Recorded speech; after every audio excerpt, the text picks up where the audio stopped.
kasih pemirsa, Anda masih bersama kami dalam Kominfo Newsroom. Pemirsa, pembangkit listrik tenaga surya atau PLTS Atap merupakan pembangkit listrik yang menyerap tenaga panas matahari menjadi tenaga listrik. Alat ini biasanya dipasang dan diletakkan di atap bangunan ataupun gedung, dan ini merupakan pemandangan biasa yang kita lihat di ibu kota DKI Jakarta. Selain lebih menghemat tagihan listrik, PLTS Atap ini juga lebih ramah lingkungan karena merupakan masuk ke dalam kategori energi baru terbarukan. Penggunaan PLTS Atap ini juga tertuang dalam Permen ESDM nomor 26 tahun 2021. Namun pada prakteknya, perusahaan dan publik ini mendapati kesulitan izin untuk memasang PLTS karena kebijakan PLN yang membatasi pemasangan PLTS Atap yang hanya 15% dari kapasitas listrik yang terpasang. Kita akan membahasnya hari ini bersama dengan Direktur Aneka Energi Baru Terbarukan Kementerian ESDM, Ibu Andria Febimisna. Assalamualaikum, selamat malam Bu Andria. Waalaikumsalam warahmatullahi wabarakatuh. Selamat malam Mbak Bilkis. Selamat malam para pemirsa. Ya, Bu Andria, mengenai pemasangan PLTS Atap nih merupakan pemandangan yang sudah biasa kita lihat di rumah-rumah ataupun di industri ibu kota. Untuk target pemasangan PLTS Atap Kementerian SDM ini pada tahun 2022 mencapai 450 MW. Namun hingga bulan Juli tahun ini baru mencapai 62 MW. Kiranya apa penyebab dari lambatnya target yang ditetapkan oleh ESDM ini, Bu? Ya, baik. Terima kasih Mbak Bilkis. Ya, memang PLTS Atap ini diharapkan merupakan salah satu upaya kita dalam mencapai target energi baru terbarukan 23% di tahun 2025. Kita sudah menargetkan di tahun 2025 nanti harapan kita itu mudah-mudahan PLTS Atap ini bisa mencapai 3,6 gigawatt yang bisa terpasang. Dan diharapkan di tahun 2022 ini sendiri, target kita itu di kisaran 450 MW. Dan kalau kita melihat capaiannya saat ini, memang kalau tadi Mbak Bilkis menyampaikan di bulan Juli ya, kita punya data terupdate untuk bulan Oktober, itu kurang lebih di kisaran 71,35 MW yang sudah terpasang, dengan total jumlah pelanggan itu kurang lebih di angka 6.261 pelanggan. Jadi capaian ini kalau kita melihat dari target kita yang 450 MW, itu baru di kisaran kurang lebih 15-16% dari target tahun 2022. Ada beberapa hal yang menyebabkan capaian dari target ini sulit untuk kita capai saat ini adalah yang pertama sekali memang adanya evaluasi ataupun pembatasan permohonan pengajuan PLTS Atap yang dilakukan oleh PLN dalam rangka menyesuaikan dengan pola konsumsi listrik masing-masing pelanggan dan juga kemampuan sistem ketenaga listrikan setempat. Kemudian juga kalau kita melihat saat ini investasi PLTS Atap ini juga masih relatif mahal untuk beberapa kalangan masyarakat. Meskipun kalau kita bandingkan dengan harga 10 tahun yang lalu, PLTS ini sudah menjadi lebih murah, tetapi memang untuk beberapa kalangan ini masih dianggap cukup mahal, sehingga kalau kita melihat dari target yang kita tetapkan di angka 450 MW di tahun 2020, ini memang kita masih jauh dari target yang kita tetapkan. Demikian Mbak Bilkis. Baik, dari target yang sudah tercapai 15,86%, kiranya sudah tercatat berapa pelanggan yang menggunakan PLTS Atap hingga sampai saat ini, Bu? Hingga Oktober 2022 itu kurang lebih ada di kisaran 6.261 pelanggan dengan kapasitasnya 71,35 MW. Ya. Baik, dari pelanggan 6.000 pelanggan tersebut, apakah lebih dominan dari masyarakat umum ataukah dari pengguna industri, Bu Andria? Ya, jadi kalau kita melihat dari jumlah pelanggannya, pelanggan untuk yang rumah tangga ini mempunyai porsi yang cukup banyak. Jadi kurang lebih jumlah pelanggannya itu mencapai 4.676 pelanggan atau 74,7% dari jumlah pelanggan PLTS Atap yang ada. Kemudian kalau kita melihat dari sisi kapasitasnya, ini memang golongan pelanggan dari sektor industri yang memiliki porsi tertinggi, yaitu kurang lebih 28,1 megawatt dari 71,35 megawatt yang terpasang. Jadi kurang lebih hampir 40% kapasitas terpasang itu adalah dari sektor industri. Tetapi kalau misal jumlah pelanggannya, karena memang mereka kan masangnya kapasitasnya kecil-kecil, kalau pelanggan, kalau misal pelanggannya memang yang banyak itu pelanggan rumah tangga, di kisaran 4.676 pelanggan. Baik, didominasi oleh pelanggan rumah tangga sebanyak 4.676 dan dengan ini bisa dikatakan bahwa pelanggan ini masyarakat sudah mulai sadar begitu ya bahwa akan kebijakan pemerintah ini bahwa bertujuan untuk meningkatkan peran energi baru terbarukan untuk mempercepat peningkatan pemanfaatan energi surya. Kemudian Bu Andrea, publik ini juga kerap memprotes keputusan PLN yang membatasi PLTS atap yang hanya 15% dari kapasitas. Padahal jika kita bisa menilik Permen SDM ini bahwa pemasangan diperbolehkan hingga 100%. Kemudian bagaimana win-win solution yang ditawarkan oleh Kementerian SDM mengenai hal ini, Ibu? Ya, memang kalau kita melihat Permen 26 2021, ini kapasitas terpasang itu dimungkinkan hingga 100%. Namun kalau kita melihat kondisi saat ini di lapangan, di mana PLN saat ini sedang mengalami oversupply, sehingga PLTS atap ini diutamakan bagi konsumsi sendiri sesuai dengan ketentuan regulasi. Jadi diharapkan pelanggan-pelanggan yang memasang PLTS atap ini, kapasitas yang dipasang itu adalah akan diserap semua untuk keperluan mereka. Selain itu juga adanya peningkatan minat masyarakat untuk memasang PLTS atap ini juga jika dilakukan secara serempak, ini juga akan berpotensi memberikan dampak secara teknis pada sistem ketenagalistrikan, sehingga memang perlu adanya antisipasi agar tidak terjadi gangguan.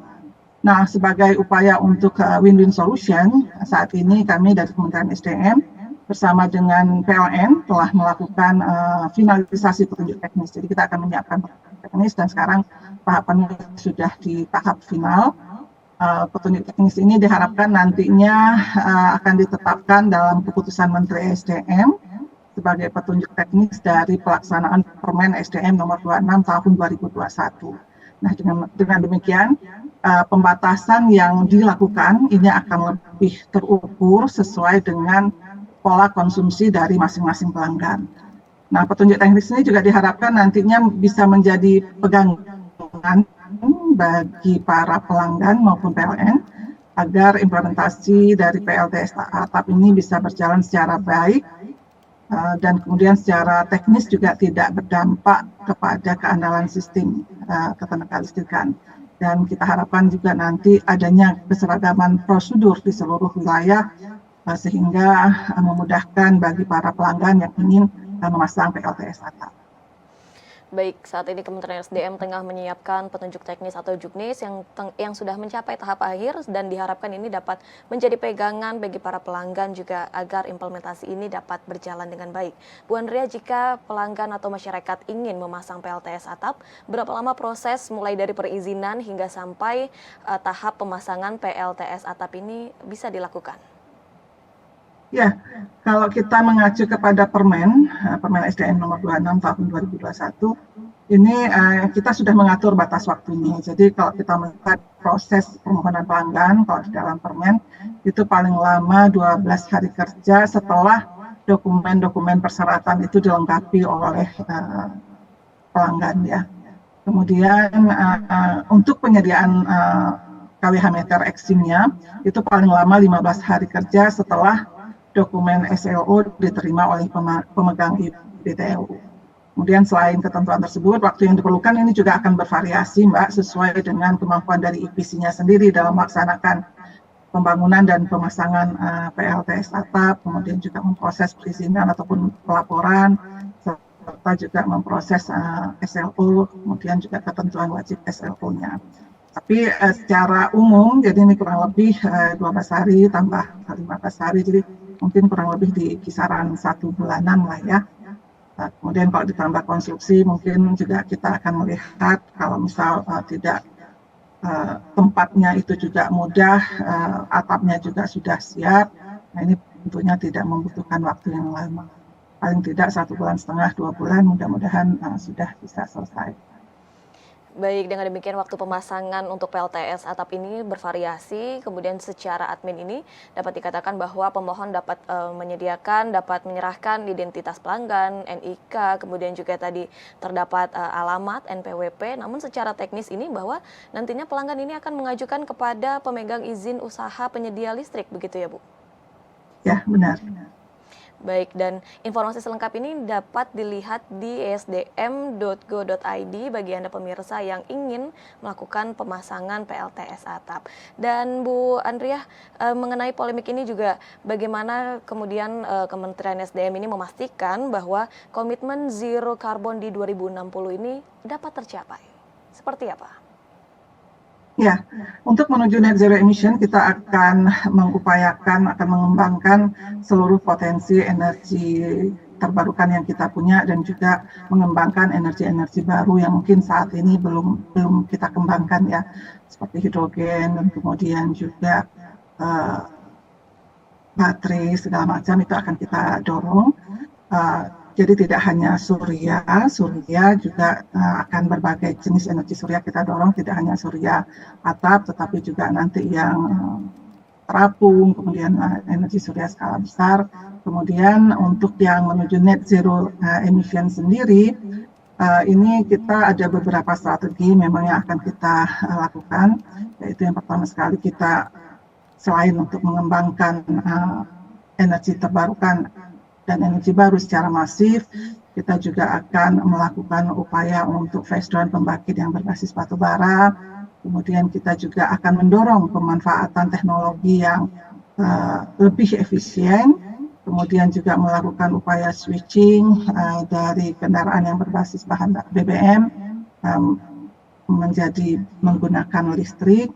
Kemudian juga dari sisi infrastruktur kita juga akan memperbaiki infrastruktur yang ada saat ini dengan menerapkan implementasi dari smart grid untuk bisa mengatasi intermitensi dari variabel renewable energy. Karena kita tahu beberapa jenis energi terbarukan itu bersifat intermittent, sehingga kita perlu juga mempersiapkan infrastruktur yang cukup baik, kemudian juga storage-nya yang cukup baik, sehingga harapan kita, upaya kita menuju net zero emission di tahun 2060 itu nanti bisa kita capai dengan baik. Selain itu tentunya karena untuk mengembangkan energi terbarukan ini juga kita membutuhkan dana investasi yang cukup besar. Nah ini akses untuk pendanaan ini juga coba kita dorong untuk bisa mensupport seluruh program energi terbarukan kita ke depan. Baik, untuk menuju zero carbon ini mengembangkan seluruh energi, tidak hanya energi surya atap, namun juga ini telah berbagai persiapan, telah dipersiapkan, juga salah satunya adalah infrastruktur. Dan Bu Andriah, dengan pemasangan PLTS atap ini, apakah mampu untuk menyerap kelebihan dari pasokan listrik? Dan juga boleh dijelaskan kepada masyarakat, Bu, ini bagaimana caranya PLTS atap ini bekerja untuk yang dikatakan dapat memotong atau mengurangi harga dari tagihan listrik, bagaimana caranya agar ini bekerja begitu? Ya, jadi mungkin di sini saya sampaikan, Mbak. Jadi prinsip kerja dari sistem PLTS atap ini adalah memproduksi listrik dengan pemanfaatan energi surya yang ditujukan untuk penghematan tagihan listrik. Jadi kita mendapatkan listrik dari sumber energi terbarukan. Kemudian juga sekaligus kita bisa mengurangi emisi. Nah, kenapa tagihan listrik itu bisa berkurang? Karena kita sendiri sudah memproduksi listrik. Jadi kalau selama ini kan seluruh kebutuhan listrik itu disuplai oleh PLN.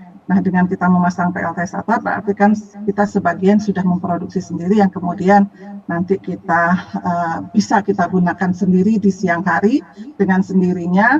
Maka rekening listrik kita yang selama ini siang hari juga disuplai oleh PLN akan disuplai sendiri oleh PLTS atap yang kita pasang.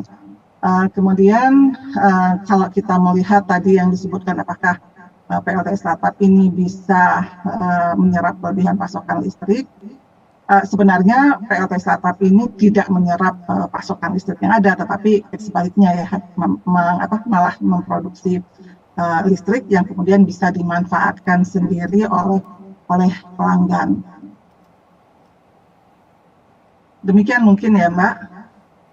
Baik, dengan demikian PLTS atap ini juga dapat membantu meningkatkan peran energi baru terbarukan dan juga dapat mempercepat peningkatan pemanfaatan energi surya dan serta mengurangi emisi gas rumah kaca untuk menuju net zero 2060. Terima kasih banyak Ibu Andrea Feby Misna selaku Direktur Aneka Energi Terbarukan Kementerian SDM yang telah bergabung bersama kami dalam tema SDM mendorong upaya pemasangan PLTS atap. Terima kasih banyak Ibu Andrea atas waktunya. Salam sehat selalu. Mbak Bilkis. Salam sehat selalu. Dan pemirsa, kami akan kembali dengan beragam informasi lainnya. Tetaplah bersama kami dalam Kominfo Newsroom.